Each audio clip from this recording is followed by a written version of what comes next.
Hey, how you doing? Good. Listen, Geauga County Sheriff's Office. We just want to see if we could talk to you for a couple of minutes. No, yeah. Okay. You have any idea what we want to talk to you about? Because I kind of think you might. Well, my parents said that you were at their house. Mm-hmm. And what do you think that's about? It was about a baby. Yeah. What about? A baby that was left. This is the exact moment when the mother realizes that detectives have uncovered her long-held secret. Authorities first got involved in this case in the spring of 1993 when two newspaper carriers stumbled upon the lifeless body of a newborn baby, abandoned and battered on a desolate, snowy country road in Geauga County, Ohio. The crime was so shocking that it would forever change the community. While the community embraced this nameless baby boy as their own, dubbing him Geauga's child, his identity would remain a mystery for the next 26 years.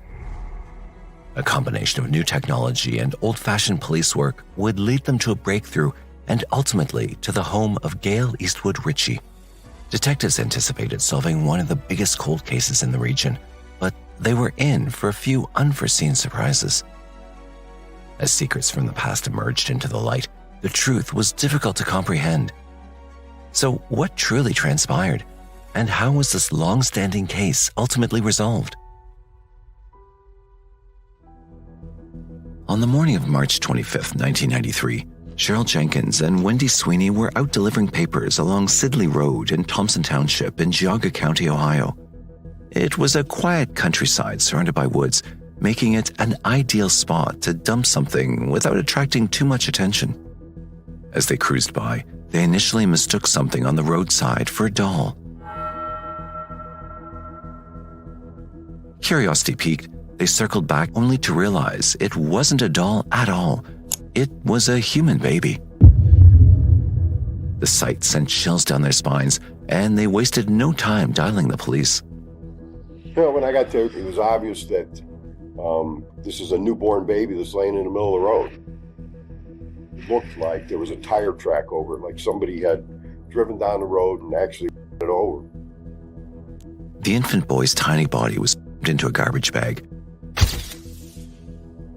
With his arm and leg missing, likely taken by animals, a piece of his umbilical cord was still attached. Cheryl and Wendy were outraged that someone could commit such a horrific act against an innocent baby. I don't know how anyone could do that. It's awful. Wish we could have found it alive. Just hope they find who did it. I hope they're punished. Because there are a lot of people out there that want babies. They could have gave it up for adoption or something. Initially, the detectives entertained the grim possibility that the mother of the child might have met a similar fate, prompting them to scour the woods for any additional evidence. Any clothing, body parts, any kind of evidence that may have been left inadvertently at the scene by whoever left the baby here. However, their search turned up empty-handed. As the body underwent autopsy, the detectives started wondering if this could have been the work of someone in the baby's own family. Geauga County Sheriff George Red Simmons held a press conference that same day asking for the public's help.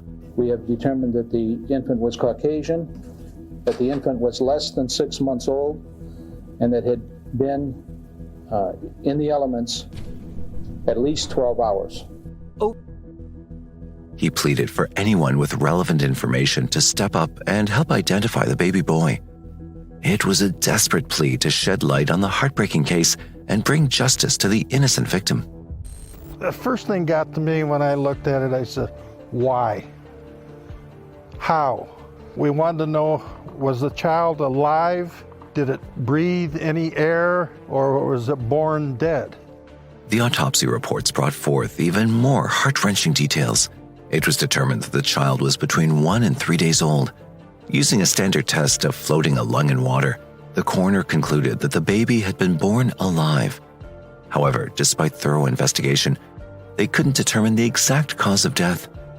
It also remained unclear whether the infant was already deceased when abandoned or succumbed to the harsh elements after being left in the cold.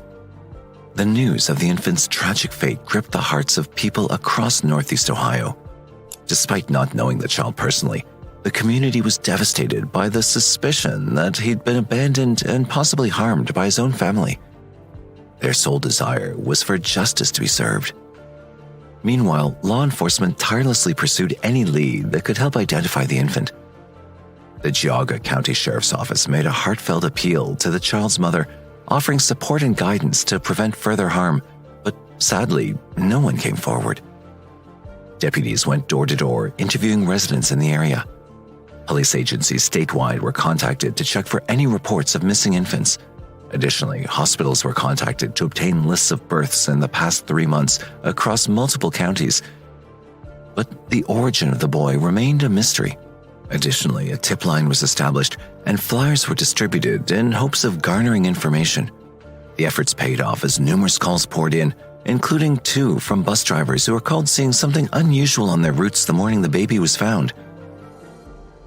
It was hard to determine if it was a stuffed baby doll or like a little stuffed animal. So I went down in it and I looked and, that's a baby. I thought, nah, that has to be a baby doll. However, they couldn't identify it as a human body at the time. Despite these promising leads, investigators were unable to gather concrete evidence. Detectives looked into 34 individuals and issued 24 subpoenas, but ended up hitting a brick wall. Even with all the manpower, tips, and hard work, they couldn't figure out who could abandon a child in such a terrible condition. The identity of the abandoned baby boy remained a mystery, but his death deeply affected the community. They decided to name him Geauga's Child, after the county, to give him a sense of belonging and honor his memory. Months later, in November 1993, the community came together for a funeral at a local church. Around 130 people showed up to pay their respects and say goodbye to the little one who had touched their hearts. This baby boy suffered at the hands of people who didn't care. To love and care for this little child. Even during the funeral, detectives stayed on their toes, hoping it might stir up some leads. They figured a family member might show up, so they camped out at the church parking lot. There, they secretly recorded people who came to pay their respects. Despite their efforts, this operation yielded no significant breakthroughs. As the church service concluded, 2 members of the sheriff's office solemnly carried the tiny white casket out of the church. The community pitched in, donating money for the burial and tombstone, ensuring the child received a dignified farewell. One side of the grave marker had some touching poetry. It read, "Geauga's child lies here now in safety, just too late to save his life, too late to make things right, but not too late to teach us all to love and cherish life." After being denied a family and life, the baby finally found a home in death. The child was laid to rest, but the case wasn't. Case is still active. It'll remain active until it is solved. Wondering if the widespread attention surrounding Geauga's child would kick loose some guilt in the parents, investigators planted a camera at the child's grave, hoping to catch them sneaking back to pay their respects. For months and years, the camera rolled through snowstorms and sunny days alike. Many people left flowers, toys, and homemade clothes at the gravesite, but it never provided any closure. In the years that passed, the investigators tirelessly pursued every lead, leaving no stone unturned. They diligently explored hundreds of potential avenues, including visiting schools to inquire about any undisclosed underage pregnancies, but to no luck. Thomas Dewey, the lead homicide detective tasked with the case, spared no effort in keeping the investigation in the public eye. There was even a time when he felt they were on the brink of solving it. A tip took the authorities all the way to Arizona, chasing down a lead on a man who had once lived near where Geauga's child was discovered. He had a girlfriend that was pregnant 5 months prior. There's no child afterwards, after this pregnancy. We thought we had it figured out, and then when we got the result. Despite the hopeful anticipation, this lead ultimately led to another dead end. Although disheartening, the investigators refused to give up hope. Every avenue, no matter how unconventional, was explored. Even suggestions from Nancy Meyer, a psychic investigator, were considered. Very meek personality. She's no longer with the man that forced her into this. I think her big problem in coming forward is she feels that she would be arrested. To see if Nancy's insights held any truth, detectives had to bide their time for over 2 decades as the case remained cold. It wasn't until advancements in DNA technology revolutionized the criminal justice system that the situation took a dramatic turn. In 2005, Detective Dewey retired from the sheriff's office. Even though we often visited the gravesite, he had to step away from the investigation. Detective Don Seaman took the reins from there. The real breakthrough in the case arrived in 2018. It was a time when headlines nationwide buzzed with news of forensic genealogy cracking long-standing mysteries, such as the Golden State Killer case. Seaman saw the potential of this innovative technology in identifying Geauga's child.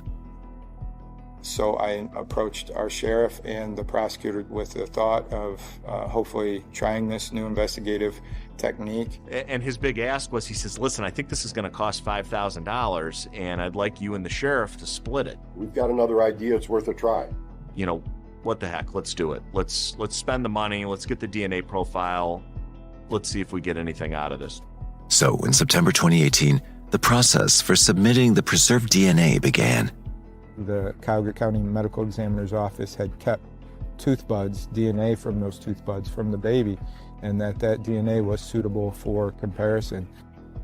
According to experts, teeth are considered the most reliable source of DNA. Preserving such evidence was ahead of its time. So with this piece of evidence, hopes were high.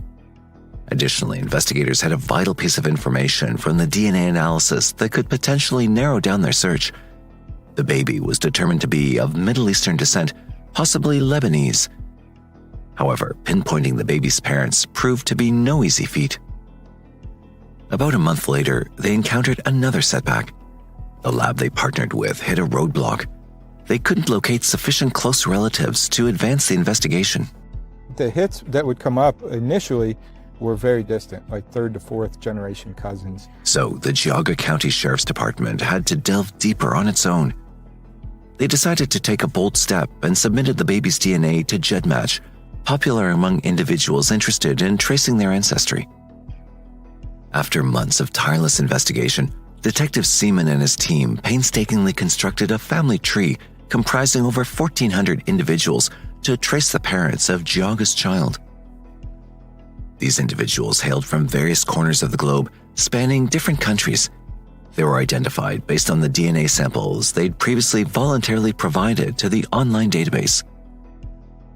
In the end, they managed to locate the individual who submitted the closest DNA match found on the site. We did identify a family member very early on, who without him, we would not be here today. The lead brought them to a man named Vernon Holden, living in Omaha, Nebraska. Without hesitation, the detectives reached out to him. Hello? Hello, is this Mr. Holden? Yes. Mr. Holden, my name is Don Seaman. As it turned out, Vernon, a third-generation cousin match of Geauga's child, had submitted his father-in-law's DNA to the database. We're all trying to do everything we can, so with your help, hopefully we can get closer to some closure for this. I can help. I'll try to help. All right. I really appreciate it. Vernon volunteered to assist in creating a more comprehensive family tree for his father-in-law, a decision that would prove pivotal in cracking the 26-year-old cold case.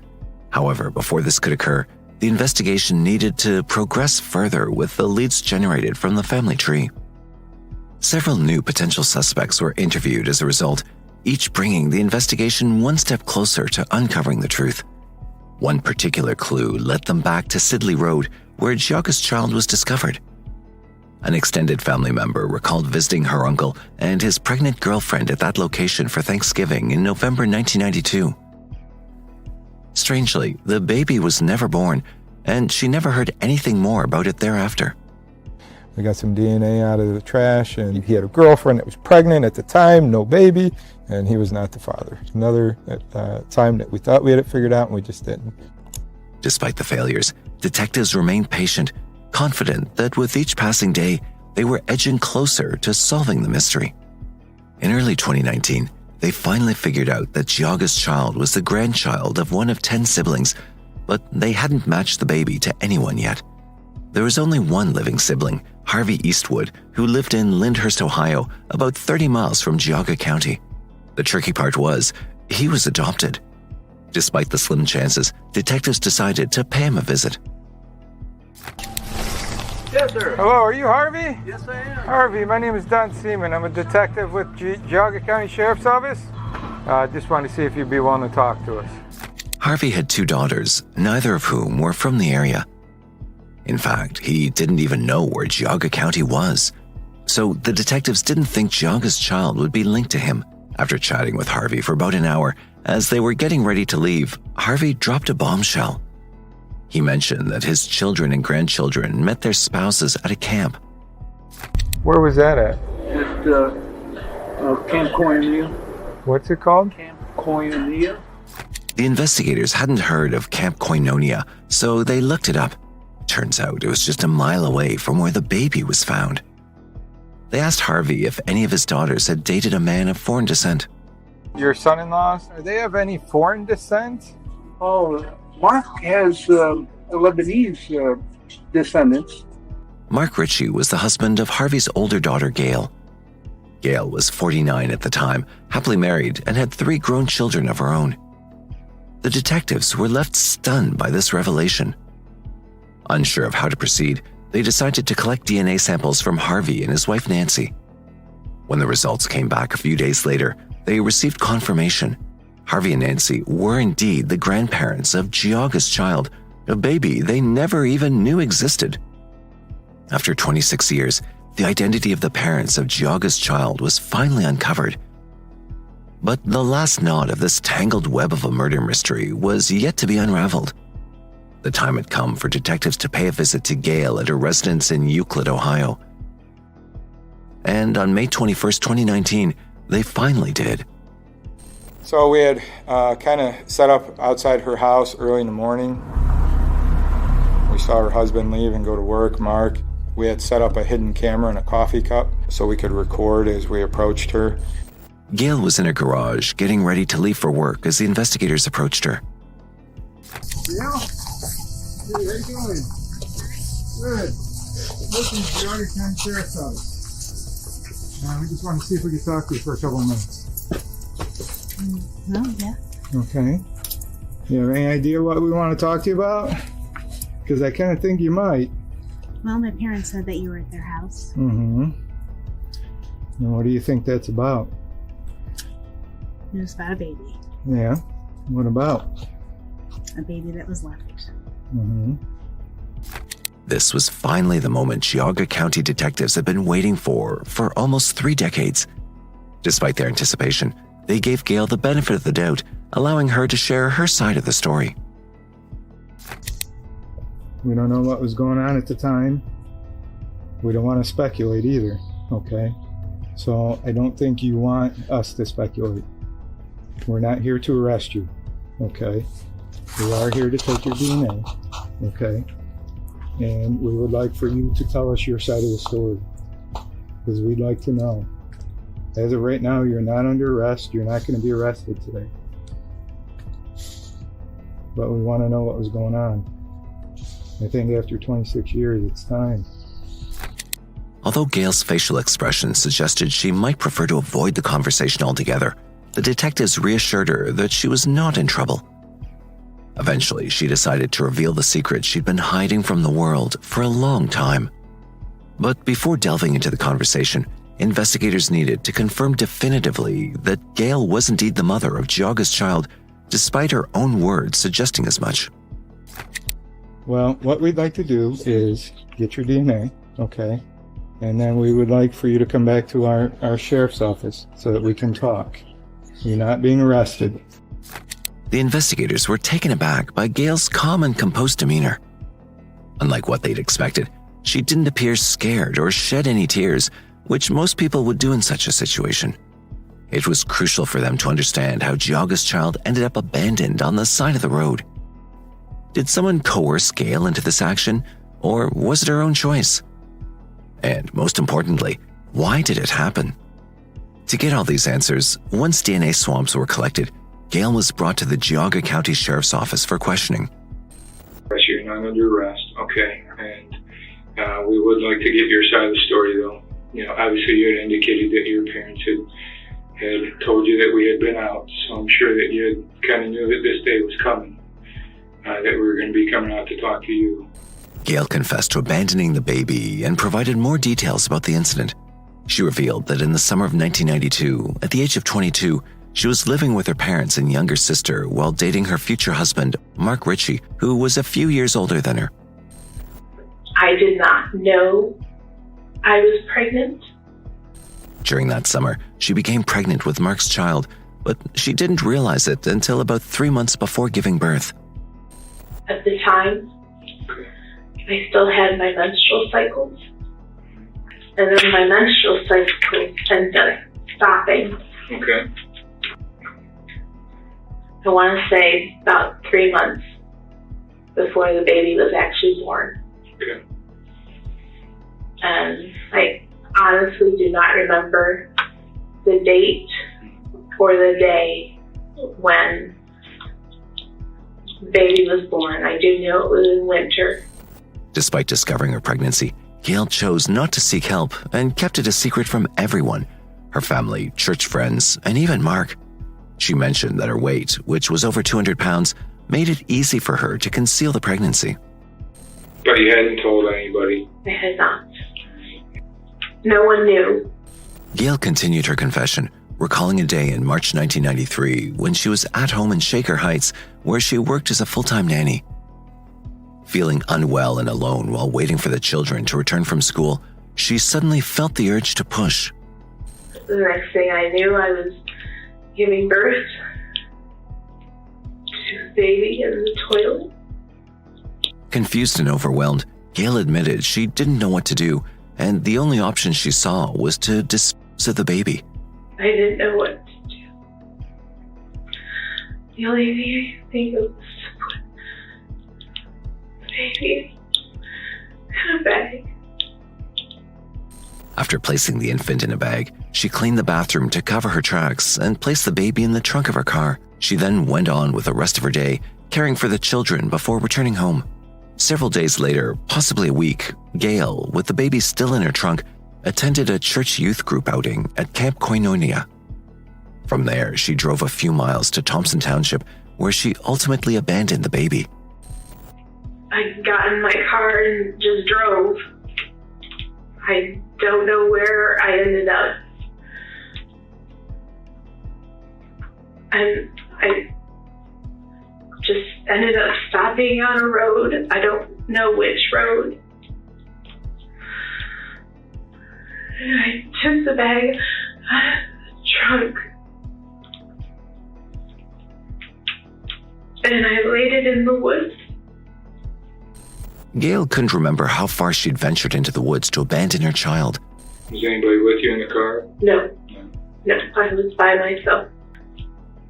About how far off the road do you remember you went?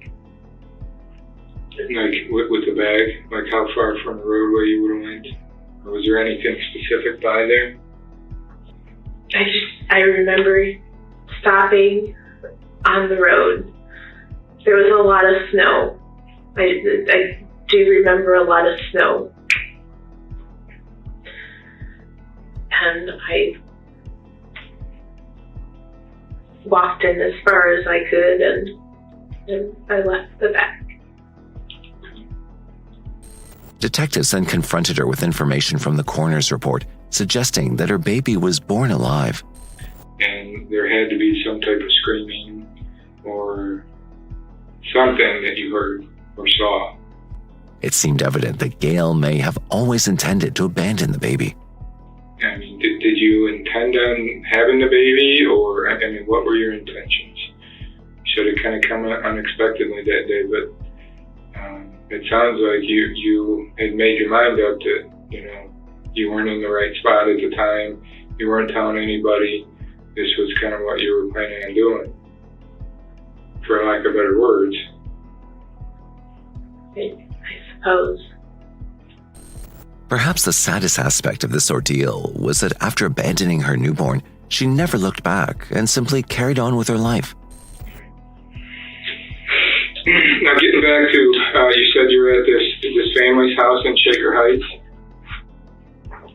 when the baby was born, right? Yeah. Okay. Do you remember their name or where they lived at? I do. Okay. What was their name? I'd rather not. When questioned about why she didn't confide in anyone, Gail explained that she was afraid. But because of those circumstances, you didn't know what to do. Was it because you were young, because you weren't married?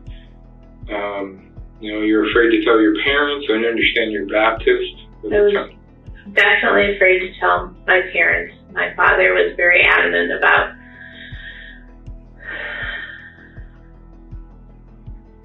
not having children before you're married. I was probably afraid that he would leave. I always go to the worst scenario and not the best scenario. And what was the worst scenario in your mind? Him leaving.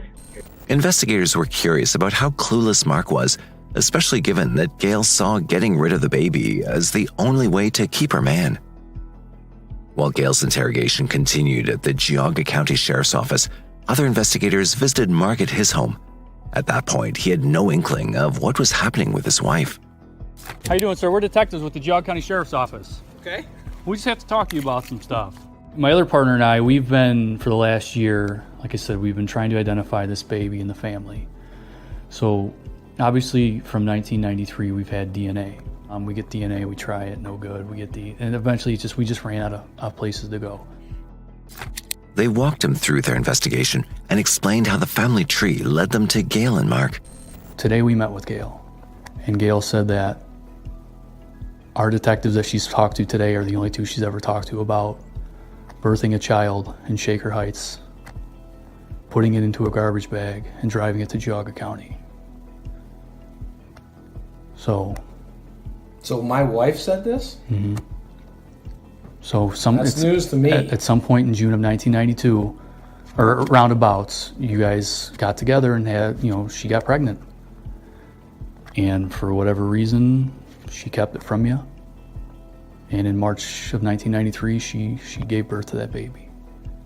And for whatever reason that we're still trying to figure out, she didn't tell anybody, and she left that baby in Geauga County.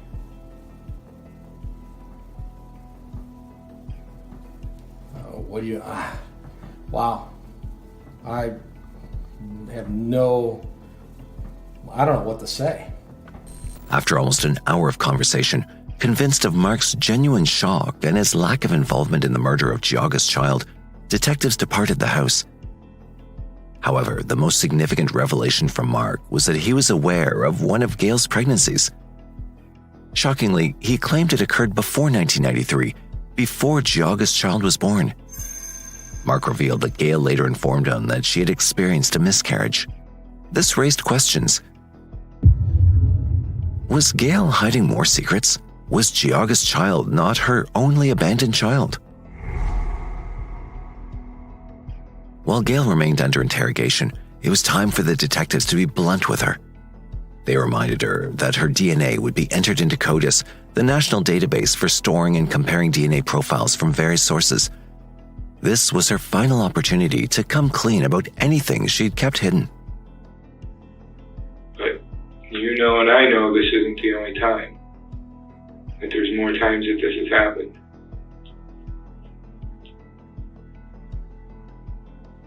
And now is the time that you need to tell us about those, Gail. How many other times has this happened? One other time. One other time? And when was that? Was it before or after this child? Before. Before. Gail's shocking confession made it clear that Geauga's child was not her first victim, but another child had sadly fallen victim to her actions. She revealed that in 1991, at the age of 20, she went into labor in Mark's rental house in Geauga County, Ohio. She abandoned this child in the same manner as she did with her second child. gave birth to it in the toilet. Is it a boy or a girl? I don't know. You don't. And I never. You didn't want to know? I never looked. Okay. I don't know. What happened after you gave birth to the child?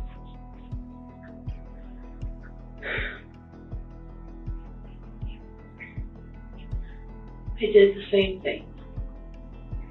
Put it in a garbage bag.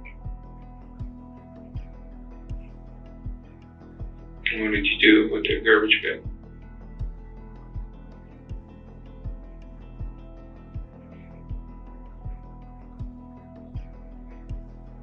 I left it. What do you mean you left it? What does that mean, Gail? I took it and left it over by medical buildings in Euclid. Where did you leave it exactly?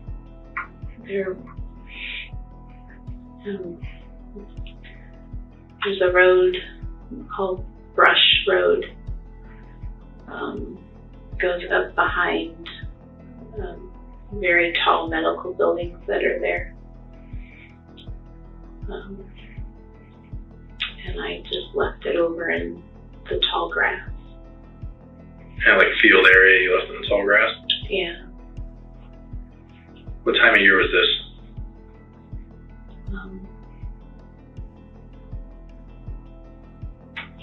Summer. I think it was summer. Summer, and you think you're 21? Do you remember what year it would have been? While detectives maintained their professionalism, they were stunned by Gail's apparent disregard for her children, who were cruelly denied the chance at life. For years, she frequented the same area where she abandoned Geauga's child with her other 3 children, seemingly unaffected by her dark past.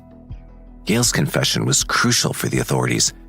If she'd committed the same crime more than once, it suggested a certain level of premeditation rather than a spur-of-the-moment decision as Gail portrayed. Despite this revelation, Gail was allowed to return home for the time being. However, before she left, detectives cautioned her about potential threats to her safety. After 26 years of seeking justice for the abandoned baby, the community now knew who was responsible. And this was not good news for her. There's been news stories, newspaper articles, a news story that some of the original investigators and they maintain that grave stuff. So this is something that is very big in the community. And with that being said, we are concerned for your welfare. Gail had been a resident of Euclid for over 20 years and appeared to blend in seamlessly with the community. Many found it difficult to believe that she was capable of such a heinous act. It was a hard pill to swallow for the people who had known her as an excellent wife and mother. Church-going family, very respectable. She was so nice. I mean, I just can't. I don't understand. I just don't understand. Meanwhile, detectives tried their best to locate the remains of her first child. It had been almost 3 decades since the incident. Sadly, despite Gail's detailed description of the specific area where she abandoned the baby, no evidence was found. However, Gail's freedom didn't last long, as on June 6, 2019, she was taken into custody and charged with the murder of Geauga's child. 26 years, the Geauga County Sheriff's Office has been working very hard to solve a case of Geauga's baby. Today we announce that the case has been solved. Gail Eastwood Ritchie, age 49, of Euclid, Ohio, was indicted for aggravated murder and murder. However, she didn't face charges related to the 1991 case due to the lack of physical evidence. Gail pleaded not guilty to the charges, and her trial began on March 31st, 2022. The defense argued that Gail did not murder her child, claiming instead that it was a stillborn baby. She didn't do anything to purposely cause the death. This was a stillborn baby. And under those circumstances, your verdict can only be not guilty. They also contended that there wasn't enough evidence for the medical examiner to conclusively determine if the baby had taken a breath. There's no description, first of all, of of where he took these tissue samples from in the lung. Right. Correct. And there's only one lung here, right? Yes. So if in a typical or routine situation, you would want tissue slides from both lungs. Ideally, yes. And so that's another example of what would be either a vague and or incomplete report. True.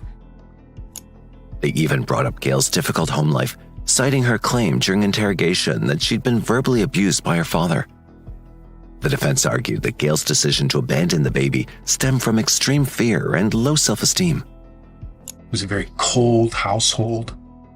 They would have family dinners and there'd be very little discussion except for her father ranting that no daughter of mine will ever have a child out of wedlock. That is the Gail Ritchie that you're going to be judging. The prosecution came in swinging, arguing that Gail wasn't just responsible for her child's death, but she ditched him like a piece of garbage. Her actions caused the death of this child. But then finally, you have to look at, for an aggravated murder, did the state prove prior calculation and design? What does she do to prepare for the birth? Nothing. They emphasized that Gail showed zero remorse, only embarrassment throughout the interrogation. She even kept referring to her child as it. They also revealed that Gail had confided to her boss, Colleen Rode, at Noreen Londrigan's School of Dance in Mayfield, where she worked as a receptionist, about being in trouble 2 weeks before her arrest. Although she withheld specific details, this admission lined up with the time when investigators obtained her DNA sample. It showed that she was aware of her guilt and the impending consequences of her actions. Her husband just met with my mom and I just to give us a heads up that something was might be happening. They didn't go into any details at all. The trial wrapped up in only 4 days, concluding on April 4th, 2022. After just 5 hours of deliberation, the jury reached a verdict, finding 51-year-old Gail Eastwood Ritchie guilty of murder. More than a month later, on May 24th, 2022, she received a life sentence with a possibility of parole after 15 years. Before she was sent off, the judge delivered some stern words to her. Unable to face and address your own problems and the unwanted consequences your pregnancy might cause, in my opinion, you took the easy way out. You coldly and efficiently eliminated your problem by disposing of the only one who couldn't defend himself. He couldn't yell at you or berate you like you feared your father would. He couldn't leave you or break your heart like your boyfriend might. So I truly struggle to accept the explanation that you were young and afraid and alone. Maybe the first time those factors might explain your conduct, but not the second time. I believe you knew exactly how you could solve your problem with an unwanted pregnancy when Geauga's child came along because you had done it before. Calling you a monster who deserves life imprisonment might not be an unfair exaggeration.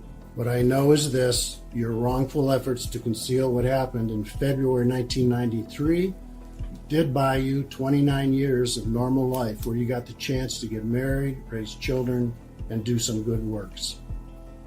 But ultimately you gained that time on the back of a helpless infant whose body you concealed in the woods.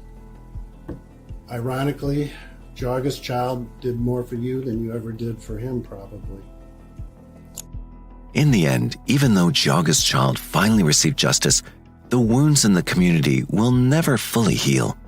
It's hard for them to wrap their heads around the idea that a mother could commit such an act and then go on living a normal life as if nothing happened. Cheryl Jenkins, one of the women who found the baby, expressed how the traumatic event has haunted her throughout her life. I always think about him. I've never forgot that day. I mean, it's burned in my memory. Every step of that day. Dropped that kid on a doorstep, him on a doorstep, or done something with him, taken him to a church. For me, it stayed with me all my life, and Wendy had stayed with her all of her life because she couldn't have children. However, amidst the pain, there's also a different side to the story. One where the community showed the child love and care, something he never received from his own flesh and blood. This case is truly heartbreaking and raises difficult questions about accountability and responsibility. What are your thoughts on this matter? Do you believe Gail was genuinely helpless, leading her to make such a desperate decision? Or do you think she simply opted for the easy way out, fully conscious of the consequences? Let us know your thoughts in the comments below. We'd love to hear from you. If there's a case you'd like us to cover, don't hesitate to share your suggestions in the comment section below. For more captivating true crime stories, like, share, and subscribe to our channel.